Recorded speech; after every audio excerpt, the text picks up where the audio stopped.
convinced at this point that Netflix holds a board meeting every, I don't know, couple months or so just to say, hey, how can we make people mad? How can we make the nerd community even more angry at us than they already are for what we've already done? Oh, wait, I know. Let's take their favorite anime or even something like video game and make a catastrophically awful adaptation of it. That'll do. Ha!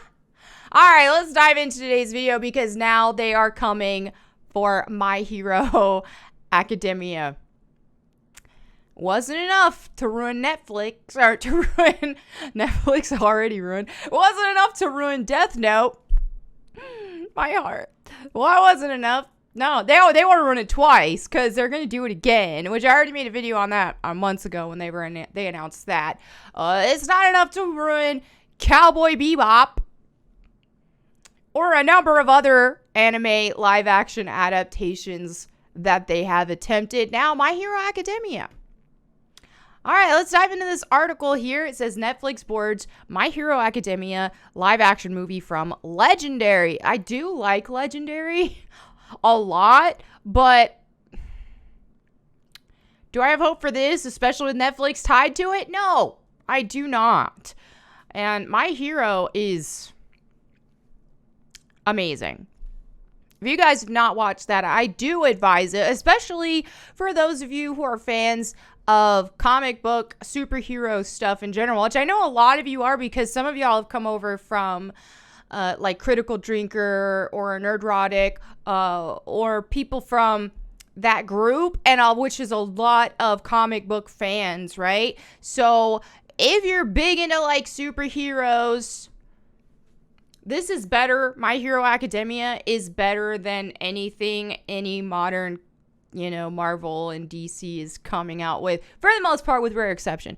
All right, so Netflix has nabbed the live-action film adaptation of the manga sensation My Hero Academia from Legendary Entertainment, best known for its MonsterVerse tentpoles, which I am a fan of. I'm a huge Godzilla fan, so I do like what Legendary has done with their whole MonsterVerse and stuff, even though I still I still have a lot of criticisms with how they handle stories, for example. And I've been trying to say this for a very, very long time. At first, people were like, but I think a lot more people are starting to get on board with this idea now, where I don't understand why just because Hollywood gets a hold of a Japanese property, like in this case I'm talking about with Legendary, with the MonsterVerse, with Godzilla, King Kong, all that, or Kong. Why, especially with Godzilla, all right? Especially with Godzilla. Why they take something from Japan and just Hollywoodize it. I don't understand that, because I do think that Legendary could have taken Godzilla and kept Godzilla in Japan and could have produced something amazing. Even though I do like what they've done with the MonsterVerse, I think it could have been a whole lot better, especially when you factor in, the regular people stories, which aren't the strongest part of these movies.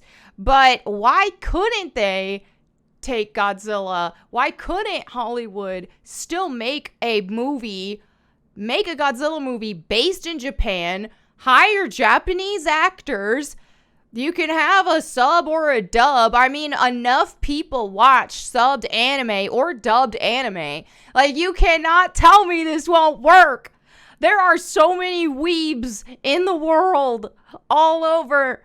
There is a market for this. Please, this must be done sometime. All right, so I'm hijacking this video to talk about Godzilla. But just saying, just because an American production is taking over something originally from Japan doesn't mean that they have to make it all American. They can still keep the heart of it in Japan or keep the Japanese influence. I don't understand why that has to be stripped away just because Hollywood is producing it.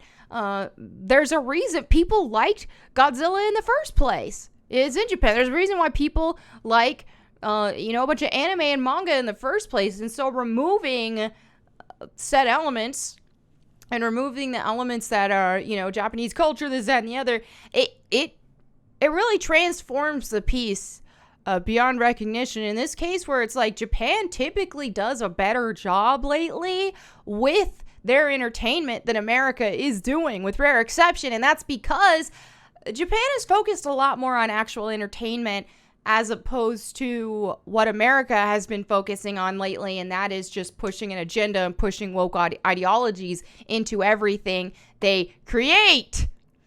So there's a difference. And it's funny because even me just saying, hey, can we keep these properties Japanese just because an American studio is adapting it doesn't mean you should take their culture out of it. I feel like I'm sounding woke when I even say that. But come on. But it's funny because actual woke people, they seem to get mad when we say stuff like that. I don't know if it's because we're woking better than they are or what.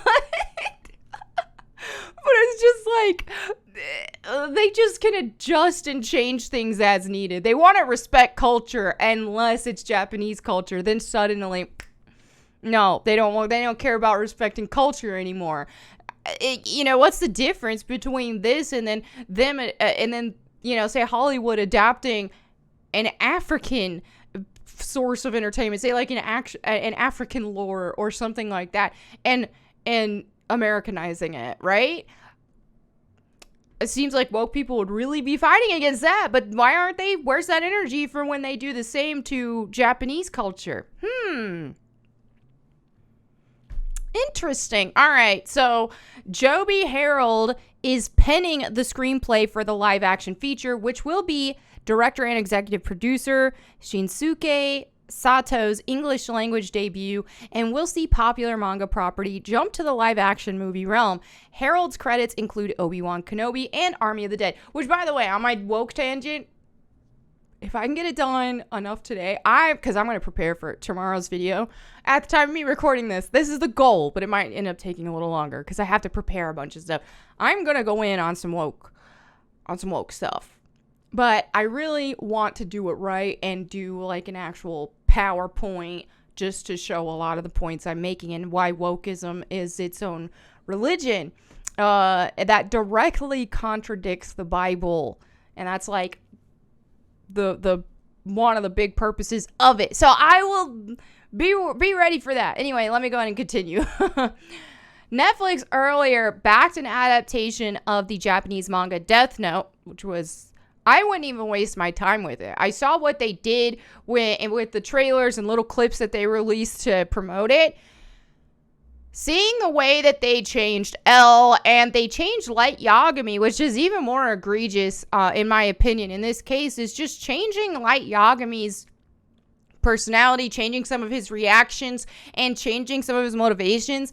The entire premise of Death Note is to shine a light on like psychopathy, sociopathy, even narcissism. That is like the key element of Death Note, and showing what someone with a little bit of power and how it can corrupt. Now, some people do think that, Light Yagami was otherwise a great kid, a good person. Well, if you don't know the plot of Death Note by this point, then yeah, I'm going to say, I'm spoiling it a little bit, but if you don't know the plot of Death Note at this point, I don't know what else to say. But without going into really big spoilers, it's just like, I don't think that's the case. I think the Death Note just took his mask off, essentially.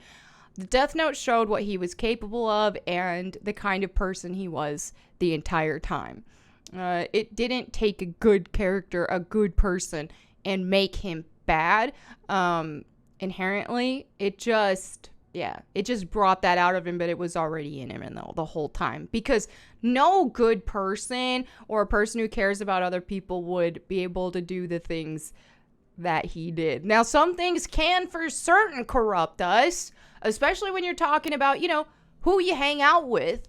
That will have an influence on you. You become more like who you hang out with, and that's why it's so important to choose your close friends very carefully, people you're actually going to be spending a lot of time with, talking to a lot. They will rub off on you, and they will have an effect on you. But that said, in this kind of case, this Death Note, Ryuk, all that isn't going to turn an otherwise good person who cares about his family, who cares about people. It's not going to turn him into the monster that Light Yagami showed himself to be.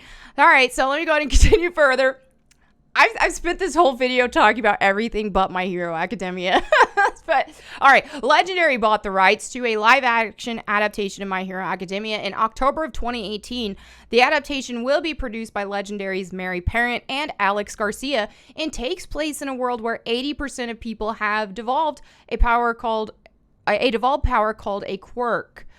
For superhero fanboy Izuku Midoriya, aka Deku, being born without a quirk makes him almost give up his dream of going to UA High School, the most prestigious hero training academy. But after a chance encounter with the legendary All Might, Deku starts on the road to become the greatest hero, which, okay, a lot of y'all already know this plot. I see this, since it's going into Netflix, it's going to get woke washed like crazy. I mean, this is just too much light skin going on for them. So there's definitely, okay, we got a tan gorilla. Oh, there's definitely going to be some race swaps for no reason. There's definitely going to be some changes with certain characters. I can just see it now. There's no freaking way they're gonna do this outfit stuff. Which, if I can say though, since these are a bunch of teenagers, they shouldn't put an actual teenager in this outfit. So that much I will actually bend on. But yeah, overall, I don't see this turning out well at all. This reply says Disney did it 17 years ago. Oh man. All right. Well, anyway, there you have it for today's video. I don't have a lot of hope for this. Maybe they'll surprise me. I do like Legendary as a whole and some of the stuff they do. So, hey, maybe I will be pleasantly surprised. But anyway, let me know what you guys think in the comments below. Thank you so much for hanging out with me today. I will catch you next time. And in the meantime, go boom.